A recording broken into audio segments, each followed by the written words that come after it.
Am primit un telefon și am fost rugat să recomand un laptop ușor, performant și cu un buget de maxim 5.000 de lei. Hai să vedem ce am ales. Asta dacă deja n-ați văzut în titlu.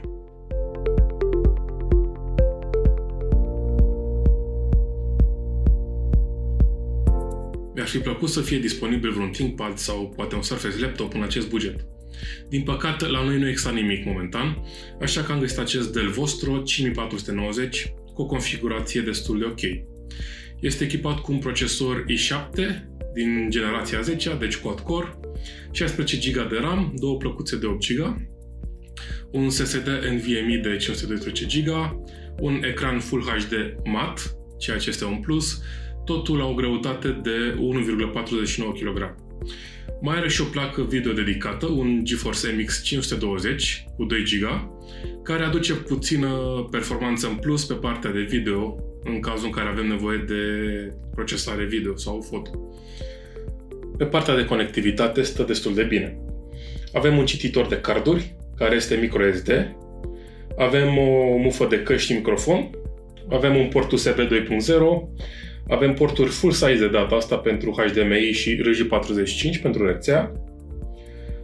Avem două porturi USB 3.1 Type-A și un port USB 3.1 Type-C, care acceptă și Power Delivery, poate fi alimentat folosind USB-C. Din păcate are și câteva minusuri despre care vom vorbi puțin mai încolo. Hai să începem cu părțile pozitive. Este configurația destul de bună pentru acest preț. Marginile ecranului care sunt destul de mici, deși au reușit să încorporeze un webcam în partea de sus și două microfoane.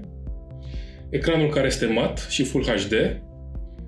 Partea mat ajută foarte mult, mai ales când se lucrează afară și bate soarele. Ce nu mi-a plăcut este tastatura, care, deși este iluminată, are o senzație puțin plasticoasă, iar palm restul flexează foarte mult. Acesta este un test audio-video cu webcam-ul inclus în Dell Vostro 5490. Are o rezoluție maximă de 720p la 30 de Hz, iar calitatea lasă de dorit pentru un laptop de 5.000 de lei. Cam asta este o părere rapidă despre Dell Vostro 5490. Cred că Dell a fi putut ori să aibă un preț mai bun pentru acest laptop, ori poate să rezolve sau să folosească materiale puțin mai calitative, având în vedere totuși că este un preț de 5.000 de lei.